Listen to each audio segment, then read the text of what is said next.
Aloha and good morning to everyone at St. John's and Ele Ele.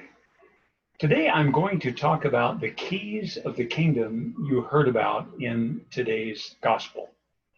We'll trace what those keys meant in the early Christian church and what they mean today, a little bit different today.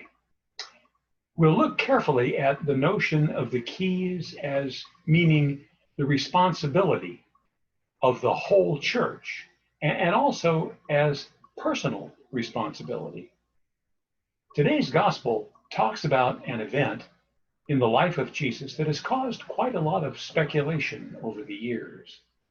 Jesus said, "You are Peter, and on this rock I will build my church. I will give you the keys of the kingdom of heaven."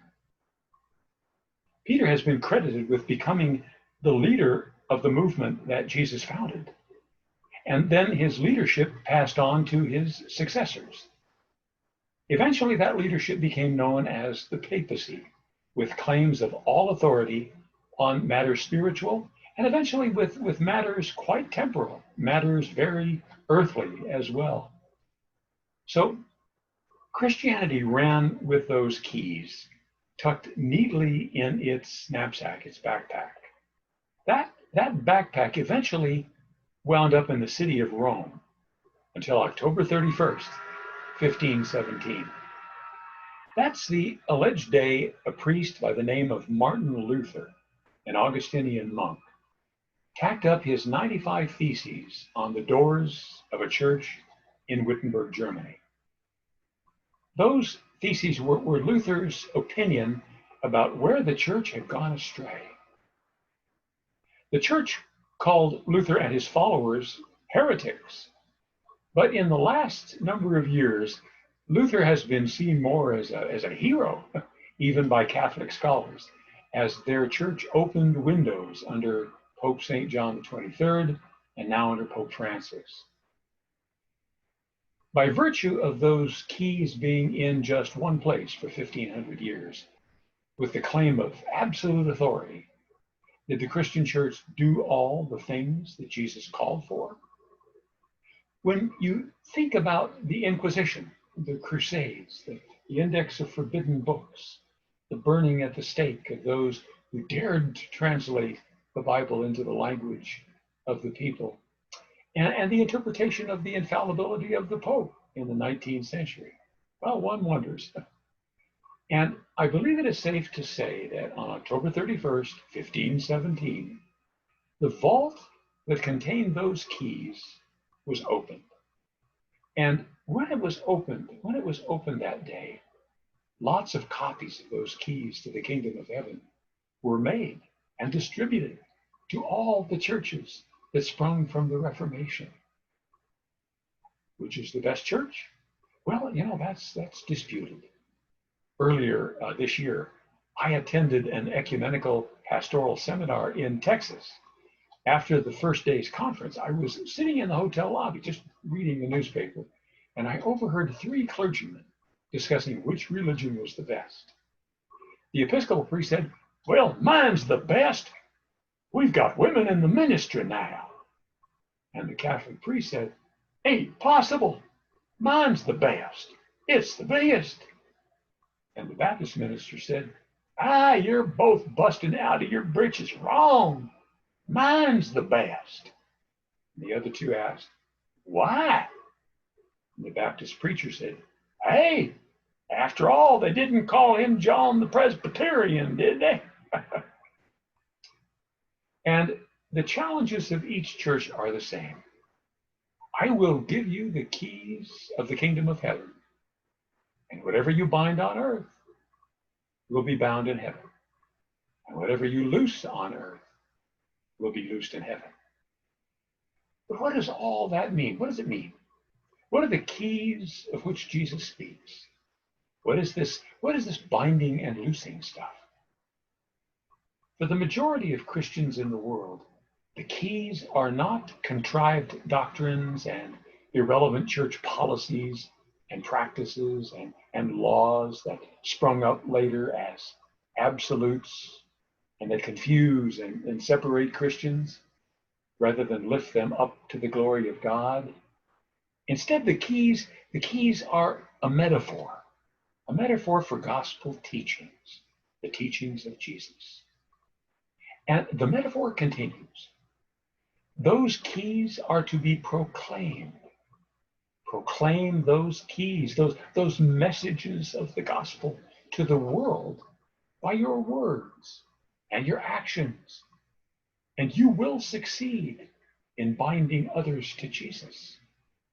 Those who reject or loosen themselves from the teachings of Jesus and live a life outside the expectations and opportunities God has given to all of us. They've made their own choice about their life after death. As you can see, our responsibility is huge. Please never blow it, like the guy in this humorous story did that I'm going to tell you now. Seems that on a really busy street one day, a lady was being tailgated by a really stressed out guy. Well, the light turned yellow just in front of her, and she probably could have beaten the impending red light by flooring it. But she did the right thing. She stopped at the crosswalk. Now, the tailgating man was furious. He laid on the horn. He screamed and cursed in frustration, and he raised his middle finger. He had missed his chance to get through the intersection. He dropped his cell phone, his donut, and his cup of coffee. Well, while he was still ranting and raving, he heard a tap on his window, and he looked up and he saw a very serious police officer. "Get out of the car, sir. Keep your hands where I can see them. Turn around and lay your hands on the hood of the car." So after the officer handcuffed him, he put him in the back of the police car and he took him to the police station, where he was searched, fingerprinted, photographed, and he was placed in a holding cell. After a couple of hours, a policeman opened his cell door, and he took the guy back to the booking desk, and the arresting officer was standing there with this guy's personal effects. He said, I'm very sorry for this mistake. You see, I pulled up behind your car while you were blowing your horn, flipping off the lady in front of you, and cussing a blue streak at her. Then I noticed the What Would Jesus Do bumper sticker, the Choose Life license plate holder, the Follow Me to Sunday School bumper sticker, and the chrome-plated Christian fish emblem on the trunk of your car. Naturally, I assumed you had stolen the car. Well, those of you who are lawyers may spot some probable cause issues here, and perhaps even a lawsuit against the city. And I'm sure that this never really happened. But how often have you and I compromised our Christian faith like that, and just not taken the responsibility for it that Jesus asks of us? One thing we can't do is leave this church this morning without realizing that the Episcopal Church carries a set of those keys. And even further, St. John's here in Ele carries a set of those keys. And look in your wallet or your purse. You're going to find your own set of keys right there too. Why? Because when you walk out that door shortly, you are stepping into a world of people who want to know more than anything that there is a very loving and forgiving God right here with us. The institutions that are ingrained in our lives, such as schools, governments, politicians, Facebook, emails, Twitter, TV, and the abundance of protest groups, they can't do it.